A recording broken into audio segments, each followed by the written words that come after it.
या जब श्वास पूरी तरह बाहर गई है और स्वयं ठहरी है, या पूरी तरह भीतर आई है और ठहरी है, ऐसे जागतिक विश्राम के क्षण में व्यक्ति का क्षुद्र अहंकार विसर्जित हो जाता है। केवल अशुद्ध के लिए यह कठिन है, लेकिन तब तो यह विधि सबके लिए कठिन है, क्योंकि शिव कहते हैं कि केवल अशुद्ध के लिए कठिन है। लेकिन शुद्ध कौन है? तुम्हारे लिए यह कठिन है, तुम इसका अभ्यास नहीं कर सकते, लेकिन कभी अचानक इसका अनुभव तुम्हें हो सकता है। तुम कार चला रहे हो और अचानक तुम्हें लगता है कि दुर्घटना होने जा रही है। श्वास बंद हो जाएगी, और अगर वह बाहर है तो बाहर ही रह जाएगी, और वह अगर भीतर है तो भीतर ही रह जाएगी। ऐसे संकट काल में तुम श्वास नहीं ले सकते, तुम्हारे बस में नहीं है। सब कुछ ठहर जाता है, विदा हो जाता है। या जब श्वास पूरी तरह बाहर गई है और स्वतः ठहरी है, या पूरी तरह भीतर आई है और ठहरी है, ऐसे जागतिक विश्राम के क्षण में व्यक्ति का क्षुद्र अहंकार विसर्जित हो जाता है। तुम्हारा क्षुद्र अहंकार दैनिक उपयोगिता की चीज है। संकट की घड़ी में तुम उसे याद नहीं रख सकते। तुम जो भी हो, नाम, बैंक बैलेंस, प्रतिष्ठा, सब काफूर हो जाता है। तुम्हारी कार दूसरी कार से टकराने जा रही है, एक क्षण और मृत्यु हो जाएगी। इस क्षण में एक विराम होगा, अशुद्ध के लिए भी विराम होगा। ऐसे क्षण में अचानक श्वास बंद हो जाती है, और उस क्षण में अगर तुम बोधपूर्ण हो सके तो तुम उपलब्ध हो जाओगे।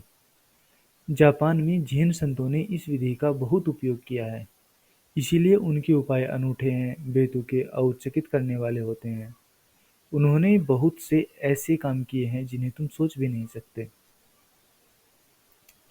एक गुरु किसी को घर से बाहर फेंक देगा। अचानक और अकारण गुरु शिष्य को चांटा मारने लग जाएगा। तुम गुरु के साथ बैठे थे और अभी तक सब कुछ ठीक था। तुम गपशप कर रहे थे और वह तुम्हें मारने लगा ताकि विराम पैदा हो। अगर गुरु सकारण ऐसा करे तो विराम पैदा नहीं होगा। अगर तुमने गुरु को गाली दी होती और गुरु तुम्हें पीटता तो पीटना सकारण होता। तुम्हारा मन समझ जाता कि मेरी गाली के लिए मुझे मार लगी। असल में तुम्हारा मन उसकी अपेक्षा करता, इसलिए विराम पैदा नहीं होगा। लेकिन याद रहे, जैन गुरु तुम्हें गाली देने पर तुम्हें नहीं मारेगा। वह हंसेगा, क्योंकि तब हंसी विराम पैदा कर सकती है। तुम गाली दे रहे थे, अनाप-शनाप बक रहे थे और क्रोध का इंतजार कर रहे थे, लेकिन गुरु हंसना और नाचना शुरू कर देगा। यह अचानक है और इससे विराम पैदा होगा। तुम उसे समझ नहीं पाओगे, और अगर नहीं समझ सके तो मन ठहर जाएगा, और जब मन ठहरता है तो श्वास भी ठहर जाती है। दोनों ढंग से घटना घटती है। अगर श्वास रुक जाती है या अगर मन रुकता है तो श्वास रुक जाती है। और तुम गुरु की प्रशंसा कर रहे थे, तुम अच्छी मुद्रा में थे और सोचते थे कि गुरु प्रसन्न ही होगा, और गुरु अचानक डंडा उठा लेता है और तुम्हें मारने लगता है, वह भी बेरहमी से। क्योंकि जैन गुरु बेरहम होते हैं, वह तुम्हें पीटने लगता है और तुम समझ नहीं पाते कि क्या हो रहा है।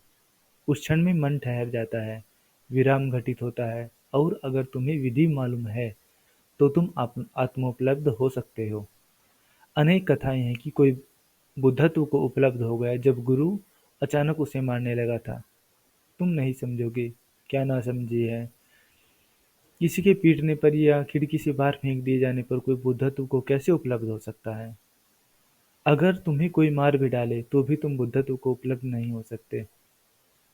लेकिन अगर इस विधि को तुम समझते हो तो इस तरह की घटनाओं को समझना आसान होगा। पश्चिम में पिछले 30-40 वर्षों के दरमियान जैन बहुत फैला है, फैशन की तरह। लेकिन जब तक वे इस विधि को नहीं जानेंगे, वे जैन को नहीं समझ सकते। वह इसका अनुकरण कर सकते हैं, लेकिन अनुकरण किसी काम का नहीं होता है, बल्कि वह खतरनाक है। यह चीज अनुकरण करने की नहीं है। समूची जैन विधि शिव की चौथी विधि पर आधारित है। लेकिन कैसा दुर्भाग्य है कि अब हमें जापान से जैन का आयात करना होगा, क्योंकि हमने पूरी परंपरा खो दी है। हम उसे नहीं जानते। शिव इस विधि के बेजोड़ विशेषज्ञ थे। जब वे अपनी बारात लेकर देवी को ब्याहने पहुंचे थे, समूचे नगर ने विराम अनुभव किया होगा। देवी के पिता अपनी बेटी को इस हिप्पी के साथ ब्याहने को राजी नहीं थे। शिव मौलिक हिप्पी थे। देवी के पिता उनके बिल्कुल खिलाफ थे। कोई भी पिता ऐसे विवाह की अनुमति नहीं दे सकता। इसलिए हम देवी के पिता के खिलाफ कुछ नहीं कह सकते। कौन पिता शिव से विवाह की अनुमति देगा? और तब देवी हट कर बैठी और उन्हें अनिच्छा से खेदपूर्वक अनुमति देनी पड़ी। और फिर बारात आई। कहा जाता है कि शिव और उनकी बारात देखकर लोग भागने लगे। समूची बारात मानो एलएसडी, मारिजुआना, भांग और गांजे जैसी चीजें खाकर आए थे। लोग नशे में चूर थे। सच तो यह है कि एलएसडी और मारिजुआना आरंभिक चीजें हैं। शिव और उनके दोस्तों और उनके शिष्यों को उस परम मनोमध्य का पता था जिसे वह सोमरस कहते थे। अल्डोअस हक्सले ने शिव के कारण ही परम मनोमध्य को सोमा नाम दिया है। वे मतवाले थे, नाचते थे, गाते थे, चीखते चिल्लाते थे। समूचा नगर भाग खड़ा हुआ। अवश्य ही विराम का अनुभव हुआ होगा। अशुद्ध के लिए कोई भी एक आकस्मिक, अप्रत्याशित, अविश्वसनीय चीज विराम पैदा कर सकती है, लेकिन शुद्ध के लिए ऐसी चीजों की जरूरत नहीं है। शुद्ध के लिए तो हमेशा विराम उपलब्ध है, विराम ही विराम है। कई बार शुद्ध चित्त के लिए श्वास अपने आप ही रुक जाती है और तुम्हारा चित्त शुद्ध है। शुद्ध का अर्थ है कि तुम किसी चीज की चाहना नहीं करते, किसी के पीछे नहीं भागते, मौन और शुद्ध है, सरल और शुद्ध है, तो तुम बैठे रहोगे और अचानक तुम्हारी श्वास रुक जाएगी। याद रखो कि मन की गति के लिए श्वास की गति आवश्यक है। मन के तेज चलने के लिए श्वास का तेज चलना आवश्यक है। यही कारण है कि जब तुम क्रोध में होते हो तो तुम्हारी श्वास तेज चलती है। और यही कारण है कि आयुर्वेद में कहा गया है कि मैथुन अतिशय होगा तो तुम्हारी आयु कम हो जाएगी। आयुर्वेद श्वास से आयु का हिसाब रखता है। अगर तुम्हारी श्वास क्रिया बहुत तीव्र है तो तुम चिरायु नहीं हो सकते। आधुनिक चिकित्सा कहती है कि काम भोग रक्त प्रवाह में और विश्राम में जाने में सहयोगी होता है, और जो लोग काम वासना का दमन करते हैं वे मुसीबत में पड़ते हैं, खासकर हृदय रोग के शिकार होते हैं। आधुनिक चिकित्सा ठीक कहती है। अपनी अपनी जगह आयुर्वेद भी सही है और आधुनिक चिकित्सा भी, यद्यपि दोनों परस्पर विरोधी मालूम होते हैं।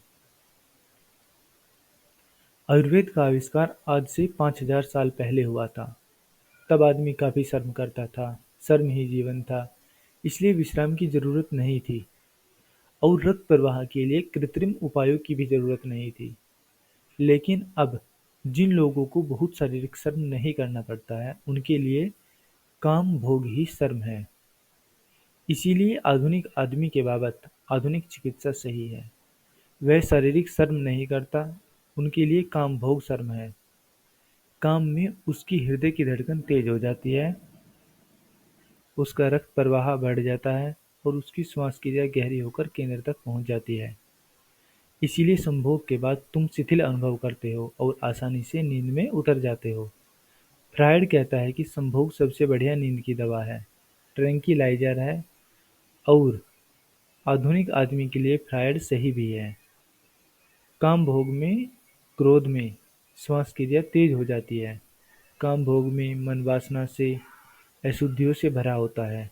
जब मन शुद्ध होता है, मन में कोई वासना नहीं होती, कोई चाह, कोई दौड़, कोई प्रयोजन नहीं होता है। तुम कहीं जा नहीं रहे होते हो, तुम निर्दोष जलाशय की तरह अभी और यहीं ठहरे हुए होते हो, तो कोई लहर भी नहीं होती है। तब श्वास अपने आप ठहर जाती है अकारण। इस मार्ग पर क्षुद्र अहंकार विसर्जित हो जाता है और तुम उच्चात्मा को, परमात्मा को उपलब्ध हो जाते हो।